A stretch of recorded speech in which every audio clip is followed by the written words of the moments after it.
before I became a nutrition therapy practitioner, I remember getting so tired in the middle of the day. Like after I'd eat lunch, I'd have to literally lay down on my massage therapy table and take a 20-minute, 30-minute nap because I was worried I couldn't get through my day. And thinking back, the big reason why that was happening was because I didn't know how to eat to maintain stable blood sugar levels. And so by the time I got to the middle of my day and had my second big meal of the day, my blood sugar was totally out of whack, causing a lot of fatigue and brain fog. And then I was having to kind of just like lay down and chill out until that passed. And then I could get up and, function again. But I just remember feeling so much more sluggish and losing productivity having to do that. Hi, everyone. Welcome back to another episode of Nourished Inside Out. I am here with Courtney today, and she is a functional nutritionist. Thank you so much for joining us today, Courtney. Oh, I'm so happy to be here. Excited for our conversation. Absolutely. Do you mind telling us a little bit about your background and how you came about being a functional nutritionist? Yeah. So, what got me into the functional health space was my own health struggle with specifically IBS. And I think actually at the time I didn't know that's what it was, but all the way back to childhood, I had stomach issues. I was that kid that was constantly needing to lay down and put pressure on my stomach because I was getting these stomach aches pretty regularly, like almost every week, I would say. I remember playing soccer as a kid, and my dad coached me for a few of those years, and he's like, I always had to bench you because in the middle of the games, you would say your stomach would hurt. Throughout my childhood, that was probably the main symptom. I felt like if I laid down, the pain would go away and then everything was good again. And I was a pretty active kid and pretty healthy, other than just these like regularly recurring stomach aches. So I think it was just kind of normalized to me. Like my parents weren't super worried about it. But as I grew into adulthood, that was when I started to see like more and more signs of major digestive dysfunction. And for me, it was the continued stomach aches that were happening regularly. And then I started to notice bowel irregularities, specifically running to the bathroom, loose stool, that kind of thing. And that went on for a while. I tried to tweak my diet and do a lot of things on my own in the beginning to try to troubleshoot like what was causing this. And then ultimately, I ended up going to the GI doc. They did the full workup on me. Nothing wrong was found, which is common with things like IBS. And so basically was given that label of IBSD and was given simple things to try. They didn't work super great, but in those first early years, I had a lot of ups and downs with it where I'd have times where it wasn't as bothersome and then times where it was. It wasn't until much later, I would say several years after that initial IBS diagnosis, that things really went downhill. And it was after I'd had my first child. I was navigating life as like a newly single mom. I was trying to build my own business as a massage therapist, and that was really taxing and working those really long hours. And I think it was a bunch of lifestyle stressors and then foundational weaknesses, digestive weaknesses, root cause things that were out of whack that together led things to kind of really go downhill. That was when I fell back into that space of running to the bathroom all the time. And this time it was much more serious. When it went on for like weeks and nothing I was trying on my own was working, that was when, and I'd been to the GI doc again. I think by this point I'd seen probably 4 or 5 GI docs and wasn't getting the answers. And I was almost also starting to feel like they were questioning whether I was making this up or it couldn't be this bad. It must just be IBS again. Like sort of a gaslighting type of situation when I was going to the doctor, right? Which got me very frustrated. That was when I started to really become more aware of functional medicine and get very interested. Some of those practitioners that were big at the time. So like remember following Chris Kresser was like one of the first people I glommed onto. And through that journey, I ended up finding my way. I did start to see some functionally trained practitioners. They were helpful, but each of them wasn't getting the full picture and the full understanding of my story. I think it was that continued frustration and then deep down really feeling like, okay, I not only want to figure this out for myself, but I could really see doing this as part of my practice beyond just body work and massage therapy to help my clients struggling with chronic digestive issues, whether they've got IBS or something more serious. So that was what led me down the path of becoming a certified nutrition therapy practitioner. And then later after that, I got a second certification as a functional diagnostic nutrition practitioner. That's my story in a nutshell. Thank you for sharing your story and your journey on how you have evolved. I think it's a really beautiful way of like turning your pain into purpose. It's really just learning how to nourish yourself from the inside out so you can help other people with it. What are some common causes of IBS that you have found in your studies and in your journey? Yeah, so that's a great question. So many things, but my foundational way of kind of helping people struggling with chronic digestive disorders is to first and foremost look at what we're eating, right? The food we're putting into our body. One of the things that just blew my mind when I was a patient going through the conventional system was more than one GI doc told me, it doesn't matter what you eat, just take the drug and get on with it, right? I remember thinking this is like early in my nutritional studies too. I remember thinking that just doesn't make intuitive sense to me though. This is the very system that processes our food. So it would stand to reason there's got to be foods and eating that my body is having a reaction to for whatever reason. And there has to be a way to troubleshoot this or get to the bottom of it. So that is a big, big piece of the work I do with my clients. And I would almost say in the majority of people struggling with chronic gut issues, it's getting their diet to a place where their body is not reacting as strongly. That's the thing that moves the needle the quickest in my experience. Beyond any other tool I use, it's try to troubleshoot like what are some of the specific foods that they're eating over and over again that might be creating or leading to these symptoms, removing those things and swapping them out for better choices that are going to be less problematic for the gut. So I definitely think starting at that place of physical intervention, looking at the food we're eating is key. But then there's a deeper piece to this. And this was ultimately what led me to go get certified as a functional diagnostic nutrition practitioner, which is, okay, what is actually driving these food sensitivities, like at a deeper level, right? And that's the piece that people often don't think about in the beginning. And I know this was a piece I didn't think about either. And my first entree into functional medicine was with a nutritional organization that all they did at the time was run food sensitivity testing. That was the only tool in their toolbox. And what happened with me was when I took one of those tests, all these foods came back as problematic. I followed, the avoidance plan to the T for like 90 days and did not see much symptom relief.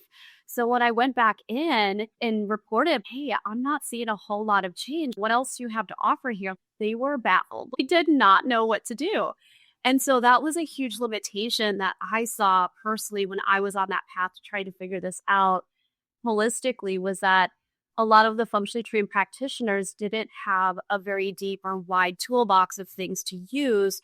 If one thing didn't work, it was where we go next. The beauty of the second certification I got through functional diagnostic nutrition was that it really gave me this deep foundational understanding of specific root cause tests that can be run that go deeper than the tests that a regular doctor can run to get data points that can tell us a lot about why these symptoms are happening in the first place, whether it's because there's bad bugs in the gut, whether that's bacteria, yeast, or parasites, or other things, right? There's other weaknesses or energy blocks or toxicities that might be contributing to this up-regulated inflammatory environment, right? We call these hidden stressors. And part of the deeper work to heal the gut is we have to be able to identify these things and actually work to get rid of them so that the body has a better chance of calming down in terms of its reactivity and immune activation if that's happening, so that down the road as things start to heal and get back in balance, the person can tolerate more foods and some of these food sensitivities start to dissipate. That's always the goal. So like on the physical level, I feel like those are the big key core pieces that I am trained and use all the time in my practice to help clients. And I know they were key to me getting the missing pieces of my own puzzle. Then, to be honest, a lot of the other foundational pieces of health, like they're very soft skill things, sleep quality, stress management, right? Learning how to get outside and get some sun exposure on a sunny day, making sure that we're sleeping in a cycle that's optimal for our specific kind of chronotype, we call it, right? We're really syncing up our rhythm optimally for what works for us, right, as individuals. And so those are more just kind of looking at life as a whole and habits and all of the different things that go into supporting the body, and then helping clients individually uncover what are we suspecting might be some challenges here, and then what are some specific areas we can work on, and put an action plan in place to kind of coach through to help get your body to a place where it can heal on its own better. So on the physical level, all those things are important. And then, as we kind of talked about earlier before we got on this podcast, there's this whole energetic, emotional level to healing the body as well. Yeah. Yeah, wow. Thank you for sharing all of those insights. They're super valuable. And it's crazy how we overlook food so much. A lot of times we want to eat something because it's a comfort food, or we want to eat something because we're used to it. But if we take a deeper dive into food, it's actually really functional if we use it in the right way or properly. When I was in high school, I was a dancer and I injured my disc between my L4 and 5. And it's similar to your story of going to the doctor and getting pills. They told me, they're like, oh, here's some ibuprofen. And when it stops working, let us know and we'll give you a higher dosage. And I was like, no, I don't want to be on ibuprofen forever. So then I went to a personal trainer and he looked at my diet and he said, great, we're taking out dairy, gluten, wheat, soy, literally everything. I took it out for even just a week. After 1 week, I felt so much better. I went to this personal trainer and I was crying because my IT band was shaking so much from all of the outside stressors. And it still blows my mind how food can make such an impact. But something you also did bring up was outside stressors. I know we mentioned in our conversation before this podcast recording is like relationship stressors, whether it's personal or from childhood trauma.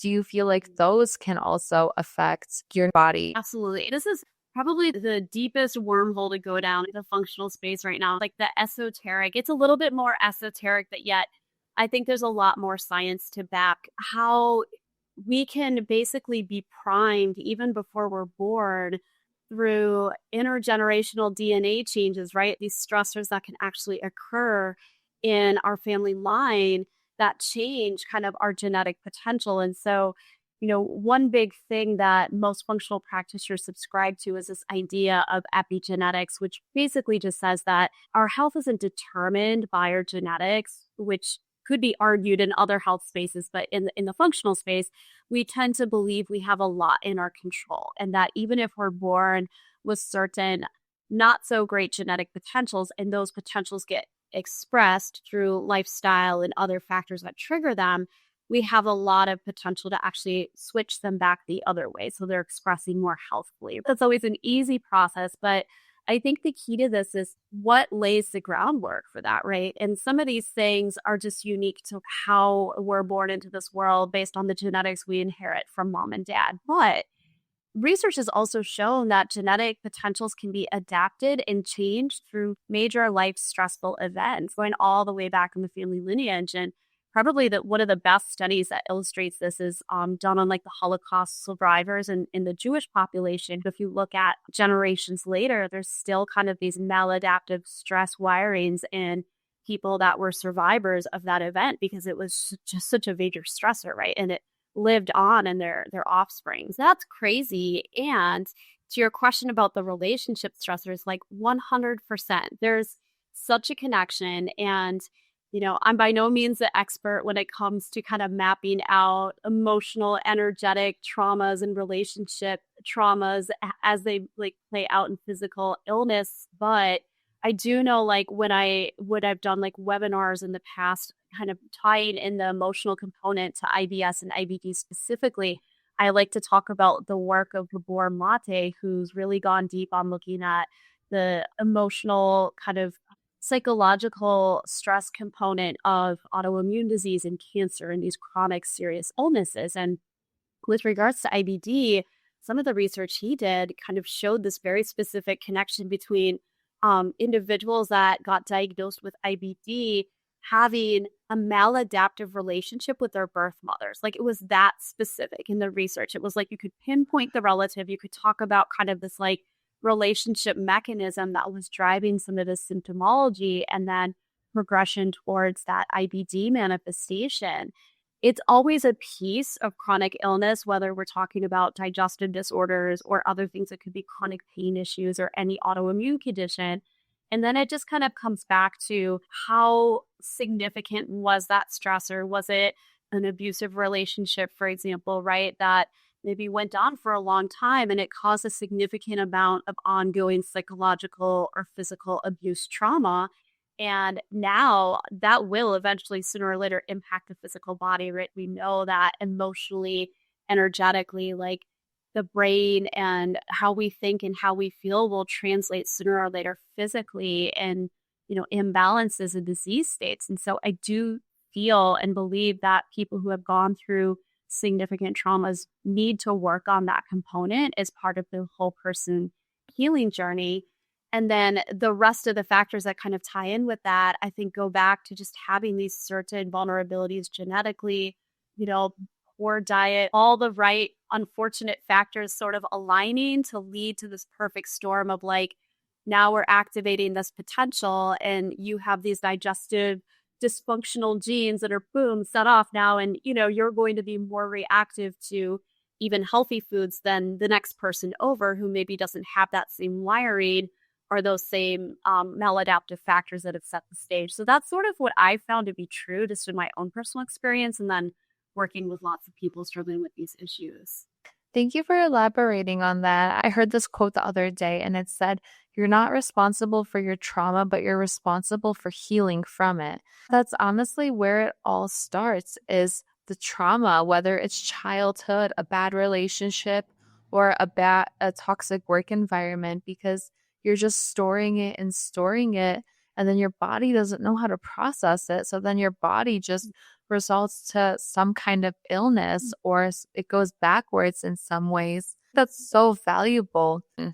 Yeah, absolutely. I think that in the most challenging cases, mine included, I think when you get to a point where you've seen some improvement and then things kind of stall out, and you're doing a lot of work on the physical body with diet and lifestyle, and you're like, okay, what gives? This isn't getting better. I think that's a huge red flag. There's a deeper emotional, possibly trauma, unresolved, stressful thing that's literally stored in the body that probably needs to get worked on and processed for things to progress.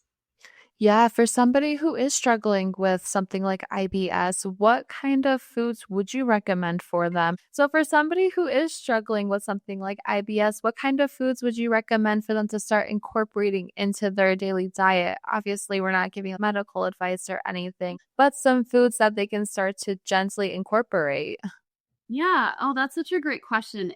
There's definitely some kind of general guidelines I like to work all my clients around in the very beginning. And what's actually interesting about your question is it's often not so much what to incorporate, but what to look at maybe removing first too, right? And there's a bit of a balance there because the foods to incorporate, if we're going to start from that perspective. So just very simple rule of thumb that I like to teach my clients right out of the gate is if it's a food your great great grandmother would have recognized and eaten like 150 years ago, it's probably a good food for you, right? So, like, the closer it is to a whole, unprocessed, natural food in its natural states that you can find, the more recognizable and more easily tolerated it's going to be by most people's bodies, right? So our bodies are really meant to operate on the same diet we've eaten and thrived on for hundreds of years. We could argue a lot of what we're seeing with like modern day chronic illness coming from nutritional breakdown is the fact that so many foods in the standard American diet are super processed and hyper palatable with all of these really junk artificial additives in them, and they're convenient, right? And that kind of ties hand in hand with some of the lifestyle struggles where people often then get hooked on relying on and depending on these foods because they're quick to grab and go or prep, but it comes at a cost of the nutrient density and being in a form that the body prefers to digest, like being in a form the body will recognize and easily accept, if you will, right? So, in terms of what to incorporate, that would be kind of my general rule of thumb for just about everybody. Now, on the other hand, people with digestive disorders like IBS and ABD, the really tricky part with that group of people is that they often are very reactive to even healthy foods, like foods that other people that don't have GI disorders could tolerate. These folks often are struggling to tolerate, which makes this whole camp of people and this whole issue very frustrating because it's kind of like, okay, I've cleaned up my diet, I'm eating more healthy. And sometimes even in doing that, they'll get actually worse. And so that can be super frustrating because then it's confusing for the average person to figure out what's causing this because I used to eat more processed foods. Now I'm eating more whole foods and my symptoms are no different or actually worse. And so that kind of gets down to understanding the properties of different types of foods at a more nuanced level. So this is a process that I go really in depth with my clients on because I want them to really understand and kind of master this degree of nutritional knowledge in order to, once they get through that process, know what to do for the rest of their lives to help navigate and manage their issues. But in simple terms, if I had to say, like, what is the number one thing people with IBS and IBD or acid reflux, anything in the digestive realm should really avoid? I would say wheat. Wheat in all forms tends to be the biggest trigger. And there's a ton of research, even if you go to PubMed and look this up too, ton of research correlating wheat sensitivity with heightened probability that an individual will have IBS or IBD, or rather, once they've developed one of those conditions, they're like infinitely more probable that they're going to have sensitivity to wheat. So that's typically the food elimination that I have most of my clients start with first and foremost. And I do find if people can do that successfully, they will start to see some degree of improvement. Now, it can take time. And that's the other piece I have to often coach and educate my clients about is that, you know, it isn't like you go off wheat and 3 days later, everything's better. Like that isn't how the body works because when you're having a sensitivity, the immune system will actually create antibodies to foods like wheat, and they can stay elevated in the system for up to 90 days, which is a really long time. So what I have to explain to clients is that if you commit to going wheat free, you really have to give your body a full chance at seeing this through. You really have to do it for at least a good 60 to 90 days to really start to feel the difference and get a good sense of whether or not this is helping you. And then the whole other nuanced part of going wheat free is that it's incredibly difficult for most people to do because they don't realize they're continuing to get exposure, whether, you know, accidentally or consciously. Often it's accidentally, but there's a lot to that whole piece that, again, I often find I have to help clients kind of navigate because they'll come to me saying like, well, I'm already doing wheat free. And then if it makes sense that we do some testing to check if they're actually avoiding wheat, and we test and we see they're actually mounting high antibodies to wheat, which means their body is still getting exposed and their immune system is having a response, they're just like flabbergasted. Where is this coming from, right? And so then we have to dive into that whole piece and, you know, troubleshoot that and navigate that. I would say wheat would be the number one place to start if that isn't something you've considered and you are struggling with something like IBS or IBD. That's it. And then in terms of what to add, more whole real foods. Wow, that's great advice and very valuable information. Thank you. Can you tell us, take us along on the journey of when you first started the IBS route and how you've evolved now? Like, what are some things that you have done, whether it's logging your food in a journal or tracking it? What are some things that have helped you along the way? Oh, for sure. I feel like it's been such a long journey. So going all the way back to the beginning, food journaling actually was a really big tool for me. And that was like a critical piece of my training as a nutrition therapy practitioner. The out of the gate tool that I was trained to use, not only myself, but with all of my clients. So definitely keeping a food log. There's more to it than just writing down what you're eating, but part of the skill of actually food journaling is getting a sense of, are your meals balanced, right? And that's a whole other piece to this process too. But you know, outside of the GI symptoms I was having in the very beginning, I don't even think I realized that I was having these secondary other things going on that maybe weren't as serious, but were still problematic. Like, for example, thinking back to, you know, before I became a nutrition therapy practitioner, I remember getting so tired in the middle of the day. Like after I'd eat lunch, I'd have to literally lay down on my massage therapy table and take a 20-minute, 30-minute nap because I was worried I couldn't get through my day. And thinking back, the big reason why that was happening was because I didn't know how to eat to maintain stable blood sugar levels. And so by the time I got to the middle of my day and had my second big meal of the day, my blood sugar was totally out of whack, causing a lot of fatigue and brain fog. And then I was having to just like lay down and chill out until that passed.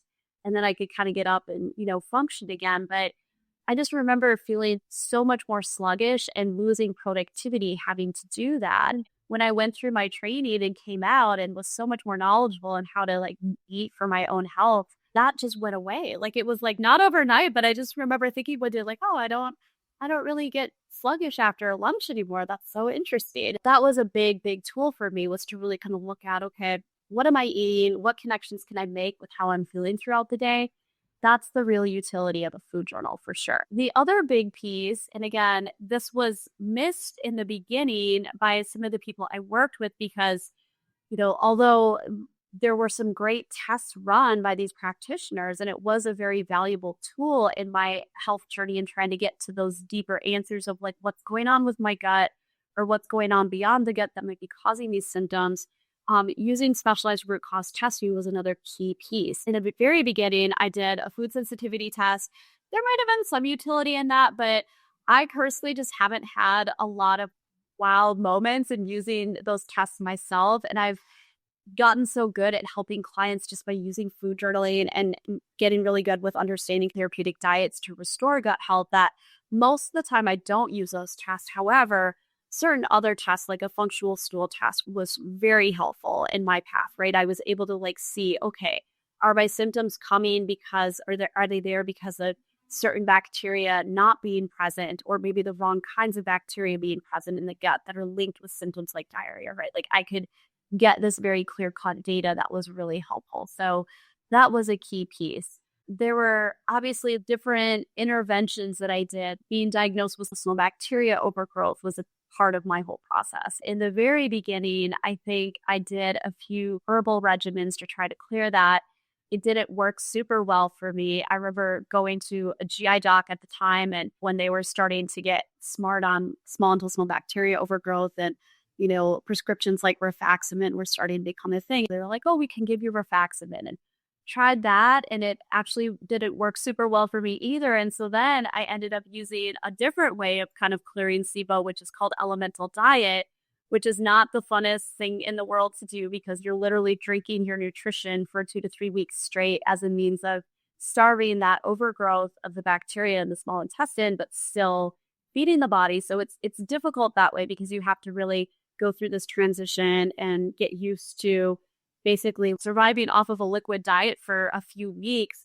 Once you adapt it, it's okay, but it's daunting for the average person to consider this. But this was a piece of my journey as well, was just, going through that process. And mentally, it made me really recognize like, holy crap, I had to really exercise some mental fortitude to do this. Like I can do this, right? It really is amazing how different parts of you as a person get strengthened as you're trying to really like follow your own health path in a determined way. And so that was an experience because now when I'm sitting with a client who has been diagnosed with that and they haven't had good success with, say, pharmaceuticals or herbals, and they're contemplating elemental diet, I can sort of say to them like, hey, like I've been through this. I know what it's like, and it's going to be daunting, and be with them and help them really make that best decision. Like, is this a path you want to go down? If you do, let's do it. I'll support you, but I don't want to push you to do something that feels like it might be way too stressful too. That was a tool for sure that I used on my path.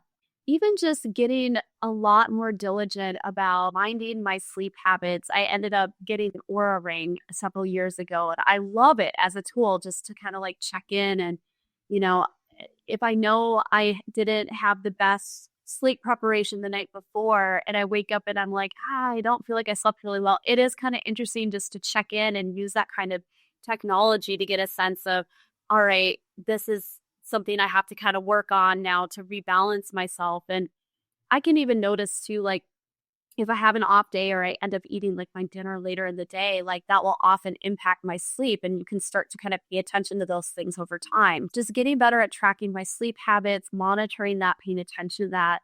And then I think more towards like the latter half of the journey, like the last several years, that was where I really got more interested in the emotional healing and more of that esoteric side of like, okay, I've really taken my diet and lifestyle about as far as I can go.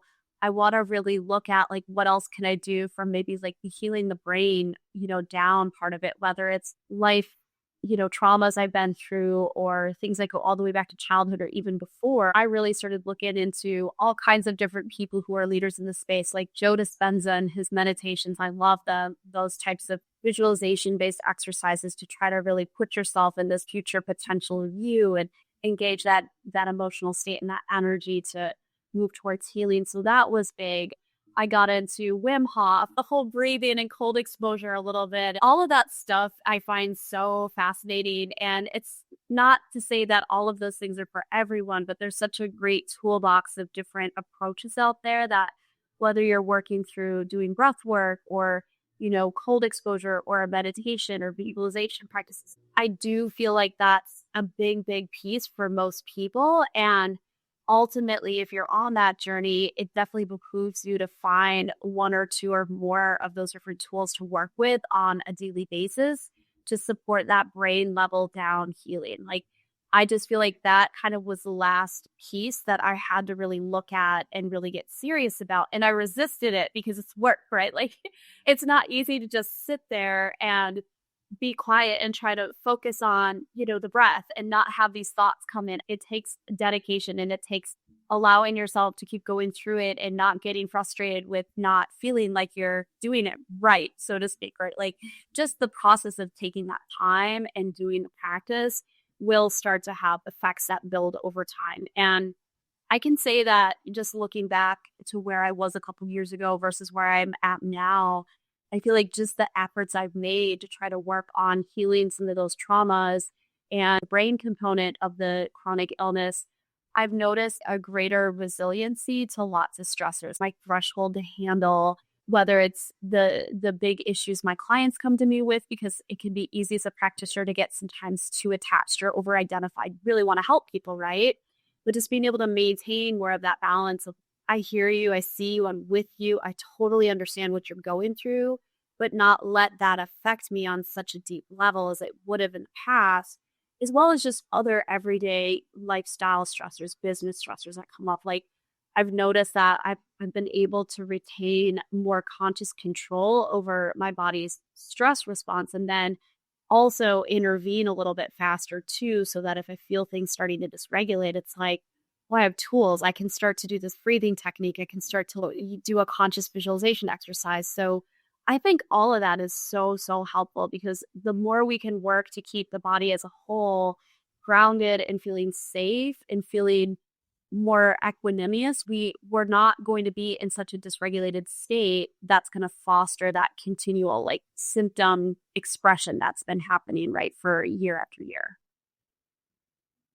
Wow, that's such an incredible journey. I don't even know where to start, but going back to when you were figuring out solutions and paths to take, it started with finding what to intake and what to take out. But then as you went along on your journey, you started to really dive into things that seem so simple, like sleep, stress management, emotional intelligence, meditations. I think that a lot of times, like us as humans, we overlook those small things, but those small things really set us up for better longevity. And I think that's a really beautiful thing how you can tie in the functional food with the emotional intelligence, because that just proves that everything that you do and who you become starts on the inside. The food you're putting, you're putting it on the inside of you. Your thoughts, they're on the inside. And what you're putting on the inside really shows who you are and what you're serious about essentially on the outside. You mentioned a little bit about the stool testing. How does functional stool testing provide deeper insights compared to conventional stool tests? And would you consider it for anyone dealing with these gut issues? Oh, for sure. I think it's a vital tool, honestly. And just from the practitioner and like looking at lots of stool tests I run for my clients, what's so fascinating about functional stool testing is you could have two people that come in the door with the exact same types of symptoms. Let's say they're both having chronic stool and stomach cramping, right? And then I run a test on each of them, and I'm seeing totally different data points. And both tests are correlating with what could be causing the loose stool and the stomach cramping, but they're two very different scenarios. There's like many different things that could lead to this specific symptom expression. Like that's the way we kind of look at the body from a functional perspective. And so the value of doing a test is we can get a lot more exact in understanding and pinning down these are the things, or this is the thing that is 99% contributing to why you're having this symptom. And it takes the guesswork out. I know for me, that was huge because before I did my first functional stool test, I saw a few practitioners that were good, but they were operating more from that like strategic guesswork frame of working, where it's like, well, you're having these symptoms, you probably have this. Let me give you these two supplements. You take these two things for 90 days. And okay, I'll go home and do that. But then if I had a flare in doing that, or things got challenging, that made me sort of question, well, am I having like a die-off response because I'm actually getting at the root problem and we're getting rid of these things in the gut? Or we got the wrong approach here. My body is not tolerating these supplements, right? And, in all honesty, I don't think the practitioner could have answered that question. I mean, they can sort of answer it from the assumption that, oh no, we're on the right track, but you don't know what you don't know if you have no data to really back what you're trying to do. And I just found as I started to see more and more people that had already maybe been to a practitioner that did, for example, muscle testing, and it's like based on muscle testing, I think you have parasites. Here you go home and do this parasite cleanse. And maybe they got some relief, but it was temporary, or they didn't really get much relief at all. If they come to see me, it's like, okay, like we're not going to work based on guesswork or, and body-based testing can be helpful in certain cases, but I just prefer to use something that's a little bit more like quantifiable, like black and white data, where it's like, let's actually just take a look at what's going on in your gut and address what we know is the problem using things we know should work for that problem. It makes the whole protocol or path that, you're going to follow to get the answers to your problem clear, right? We have a very definable path we're going down, and we've got a method based on actually having some real data to work with. That's where using functional stool testing is so, so helpful. And then to the other piece of your question about what makes it different than the stool testing that like GI docs run. So a lot of these functional test companies are working with their method of analysis is a lot more sensitive. So it can pick up, for example, like hidden gut bugs that are bad at a more sensitive level than your typical GI doc, like in hospital stool culture can. That's one thing that really differs. And also, functional stool testing will look at a lot more data points. The functional stool test that I like to run will actually look at a number of different markers that give me an idea of how well is digestion working in a person, which really helps because if somebody's not digesting their food well, that could be creating some of the symptoms they're having from a GI standpoint, right? It also will look at whether or not they're eating wheat and having an immune reaction, which is hugely helpful as well. And that can help guide recommendations like, hey, you really should be wheat free because we're seeing a high degree of immune activation based on the stool testing. It'll look at, to a certain extent, whether or not there's any detoxification issues that might be causing a backup of toxin where these toxins aren't eliminating. And anytime the body is holding on to toxins, that can, of course, cause and contribute to all manner of symptoms, including GI, right? It'll look at level of immune function in the gut, which is also very helpful because if we're seeing an immune system that's really overactivated or not working up to par, that can give us some clues about what may be going on at a deeper level. And then there's just a number of factors that are there to make sure there's nothing serious going on. A good stool test should always look at things like, do we see unusual amounts of blood in the stool, right? Like, are we seeing kind of these red flags? And that's always a good thing too, because in rare cases where that might be showing up, if I'm asking the client, like, hey, have you checked in with your GI doc? Have you had a workup or ever had a colonoscopy? And they're like, no. And it's like, well, this might be actually a time to go do that just to rule anything more serious out. in some. It's just a much more involved, much more detailed look at what's going on in the gut.